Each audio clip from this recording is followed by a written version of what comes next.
All right, so students, this is Unit 6, Presentation 6 over the Rwandan Genocide. And we're also going to watch the movie Hotel Rwanda along with this.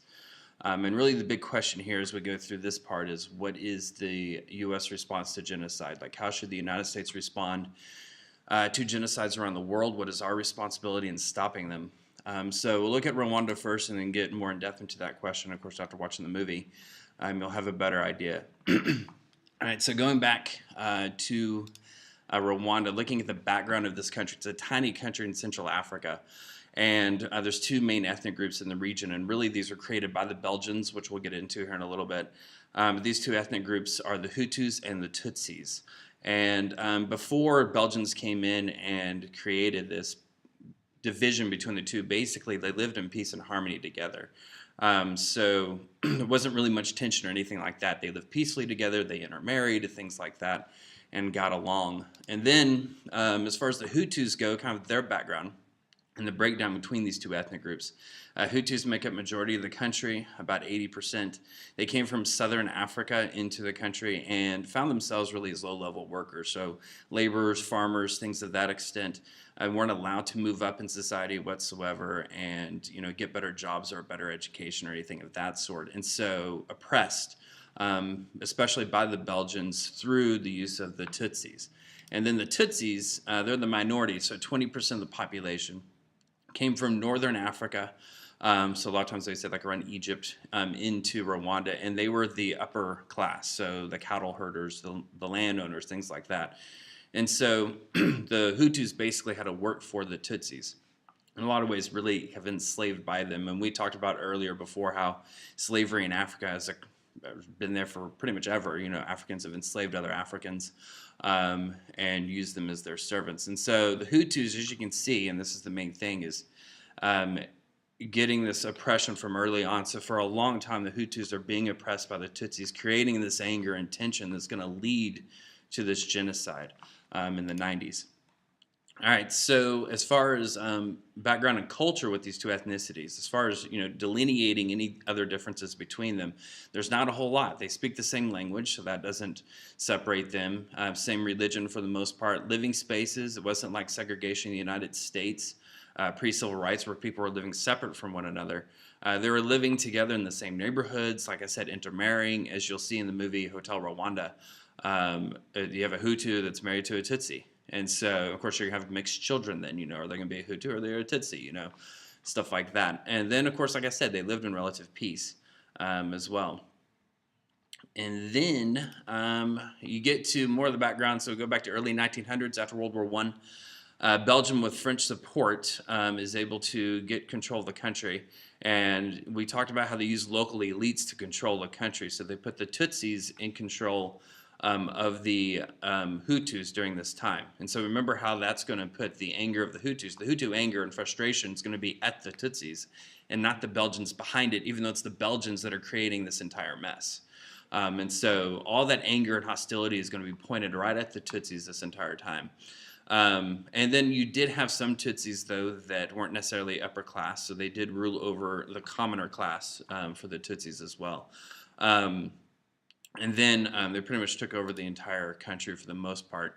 And then the way they separated the people, this is going to be reminiscent of the Holocaust, with giving out, making yellow stars and stuff like that for the Jews, forcing them to wear that to identify themselves in front of everyone. And so here in Rwanda, you're going to have ethnic identity cards. And so the way they pretty much created the difference between the two is based on how they looked. So your Tutsis are taller, fair skin, thinner nose.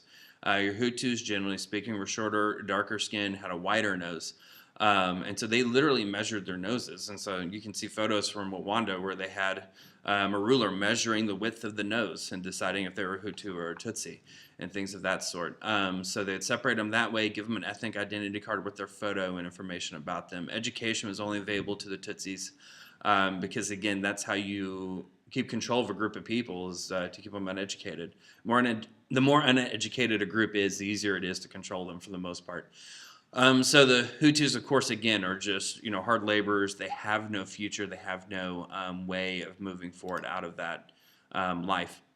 Then you get to 1950s and 60s. So after World War II, the African countries start getting their independence, and European countries, for the most part, they just let them go. They don't set up any kind of infrastructure for them. They don't set up a system of government, a constitution, anything like that. They're just like, oh, here you go, figure it out. Good luck.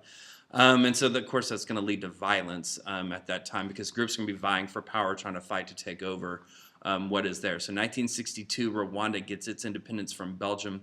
And then, of course, the Hutus, the majority. They've been oppressed for a long time, but they make up 80% of the country. So the Hutus rise to power and start taking over. So you see a war that picks up in the 60s. And this violence just picks up over time as you get through the 60s, the 70s, the 80s, into the 90s, where it's going to come to its head. All right, so early 90s, get to 1990. Tutsi rebel group, they formed basically an army as people fled. The Tutsis fled Rwanda as the Hutus took over. The Tutsis formed a military called the Rwandan Patriotic Front. So you'll need to know that, the RPF, Rwandan Patriotic Front.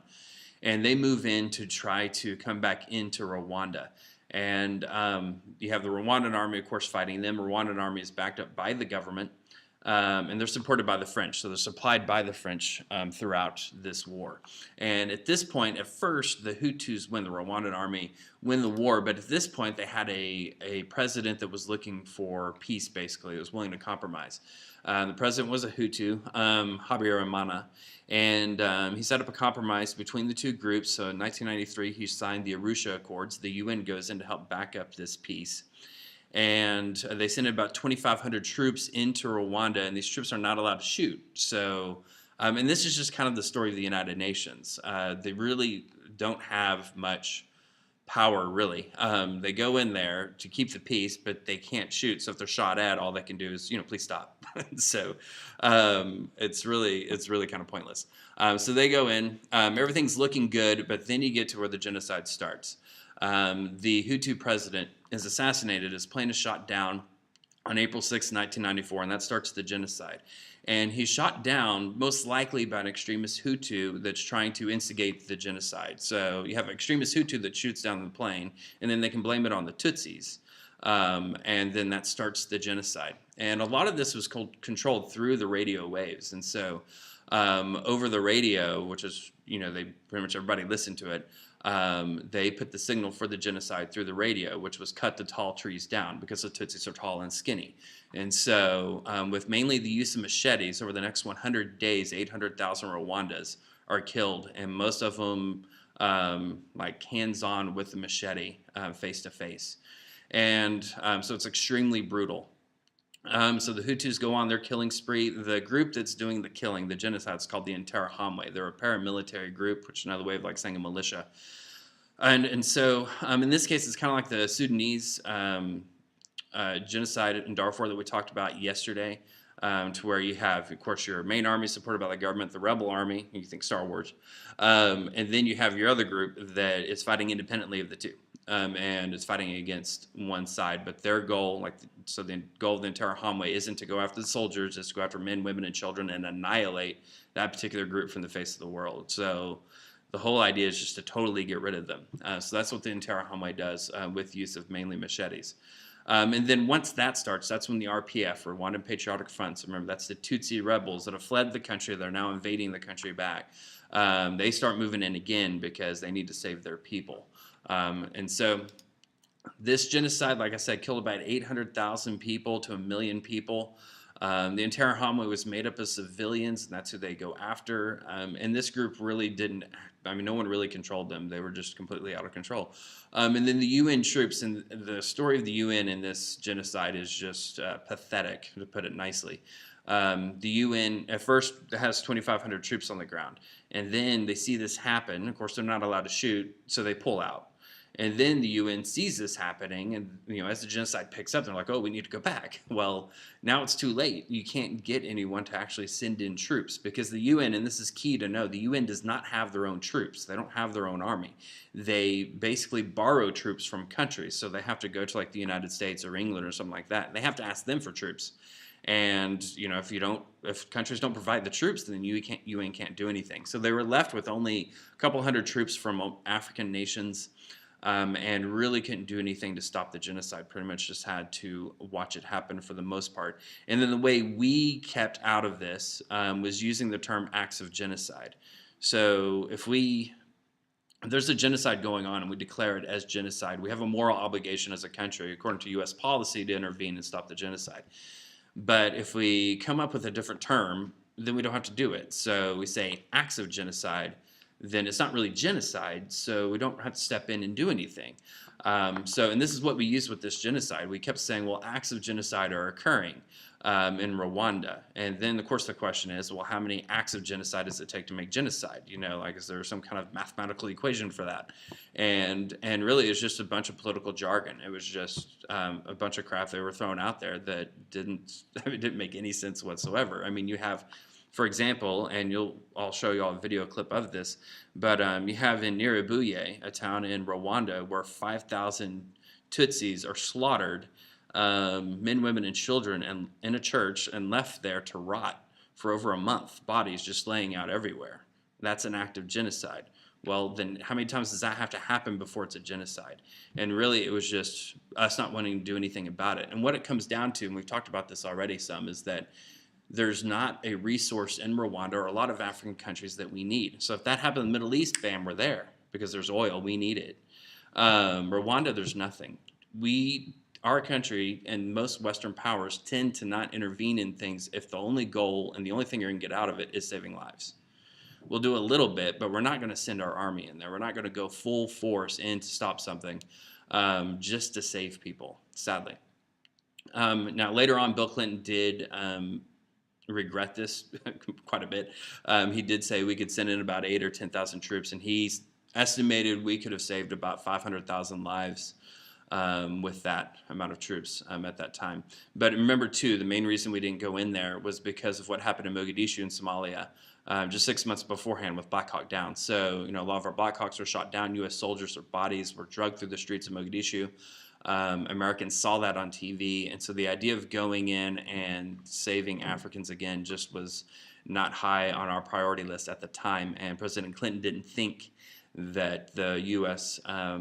Citizens would really back that, going in there. All right, so the movie Hotel Rwanda, it's a true story based on the life of Paul Rusesabagina. He is a Hutu, and he basically ran a hotel called the Milkaline in Kigali, and his wife Tatiana is a Tutsi, and so it's basically about them and how he saved he saved around 1,200 people through his actions. Also in the movie, you'll see General Dallaire. General Dallaire was the head of the UN peacekeeping troops there in Rwanda. He was from Canada. And he basically had no power, really. He never got what he wanted.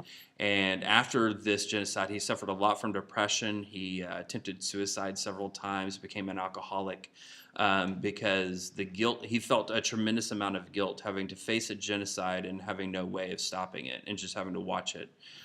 So obviously severe PTSD and stuff like that. He has since recovered a lot from that and goes around speaking about genocide and things of that sort. General Bizimungu as the Rwandan army commander. You'll see him in the movie interacting a lot with Paul Rusesabagina. And then George Rutaganda is the leader of the Interahamwe. He was a businessman, owned a factory, and basically distributed goods and stuff like that. So he actually provided food and stuff like that for the hotel, as you'll see in the movie. So that's it for this set of notes. So, of course, just look back over this before the quiz and test, and keep in mind one of the big questions is, what role should the U.S. play in stopping genocide? What is our moral obligation in stopping these things from happening in the future?